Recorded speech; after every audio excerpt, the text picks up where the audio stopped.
Hoje nós vamos falar de sociologia, de escola psicológica, que foi uma escola muito importante para o desenvolvimento da sociologia.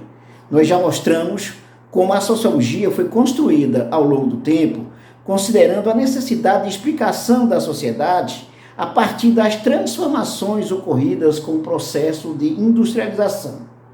Nisso, a filosofia, por exemplo, a escola filosófica aí, foi muito importante como uma das primeiras escolas da sociologia. Falamos da importância da biologia, que tudo se comparou à vida, à questão biológica, tudo que está no social foi comparado ao organismo vivo. Nós temos, por exemplo, falamos do Herbert Spencer, o Comte também sobre isso, né? Já falamos em vídeos anteriores sobre o Durkheim, e agora nós vamos falar de um pensador chamado Gabriel Tarde. Este é um pensador francês do século XIX, que ele traz uma contribuição importante para a análise da sociedade. Segundo ele, todos os fenômenos sociais se referem a fenômenos psicológicos, se referem à psicologia.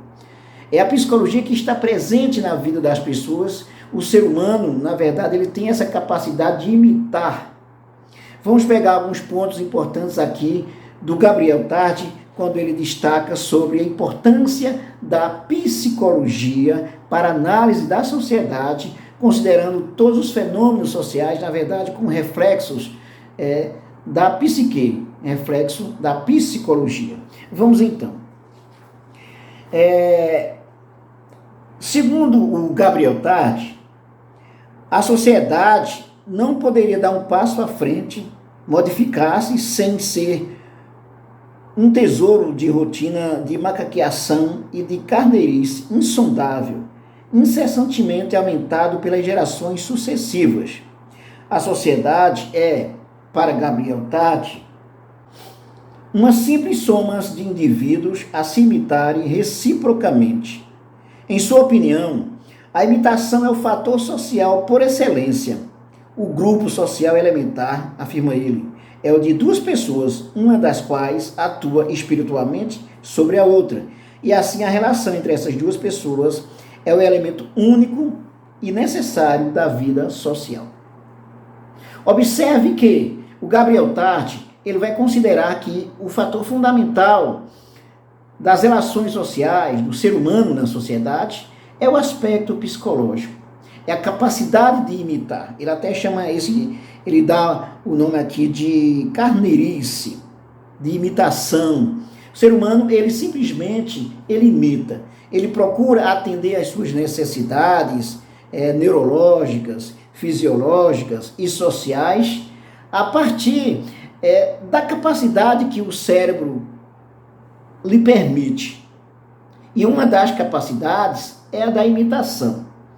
O ser humano, ele procura sempre o que ele considera melhor, aquilo que alivia a sua vida, aquilo que dá alegria à sua vida. Os fenômenos psicológicos no pensamento do Durkheim são indispensáveis para se compreender a sociedade. Por quê? Porque a sociedade, ela não é nada mais do que a soma de indivíduos imitando-se. Ele resume a sociedade a isso. Aí diz mais. Socialmente, tudo se reduz à invenção e à imitação. A história é, com efeito, segundo Gabriel Tarde, um grupo de gênios de inventores imitados por uma legião de imitadores. Por isso, para se explicar a vida social, é necessário fazer esse apelo às semelhanças de conjunto pela acumulação de pequenas ações elementares, tomando o grande pelo pequeno, o total pelo detalhe, o todo pelas partes. Observe que a metodologia do Gabriel Tarde vai ser uma metodologia científica, pegando o todo pela parte, focando na perspectiva psicológica do indivíduo como esse ser que imita, do ser humano como esse ser que imita, para resolver os seus problemas, para dar conta da sua vida.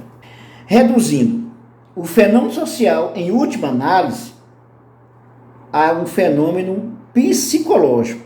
invenção e imitação. Gabriel Tarde reduz a sociologia a uma psicologia intermental ou a uma psicologia coletiva. É fora de dúvida que os fenômenos sociais são de natureza espiritual, psíquica, mas de um psiquismo diferente daquele explicado pela psicologia individual.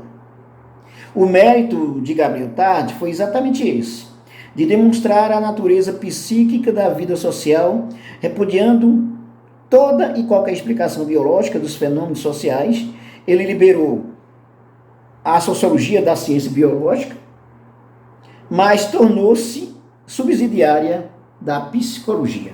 Ou seja, contribuição importante do Gabriel Tarde, tirando o foco da biologia, porque a sociologia estava muito presa à biologia, mas ele prende agora a psicologia.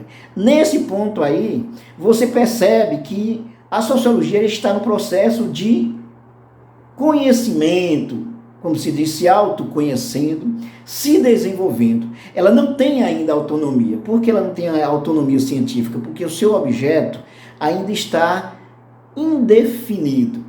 Ora fica com a biologia, ora com a psicologia.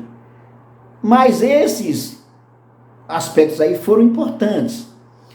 Essa relação com a biologia e com a psicologia foram importantes para dar mais elementos para a sociologia ela se desvencilhar de outras ciências. Depois dessa escola aqui, nós vamos falar da escola sociológica. É quando ela vai se libertar totalmente da biologia e da psicologia, porque vai apresentar um objeto de estudo claro, definido, relacionado unicamente à sociedade como um todo. Vai considerar o indivíduo e as interações sociais, ou a coletividade e as interações sociais. Nós vamos falar no próximo vídeo sobre essa escola sociológica, destacada principalmente por Durkheim. É isso aí, se você gostou do nosso vídeo, não deixe de dar um like, também se inscreva se ainda não se inscreveu, e também ative o sininho para receber as nossas novidades. Nós vamos ter aqui sempre, nós temos sempre aqui vídeos de sociologia, de política, de atualidades, de cinema e literatura e muito mais. Até mais.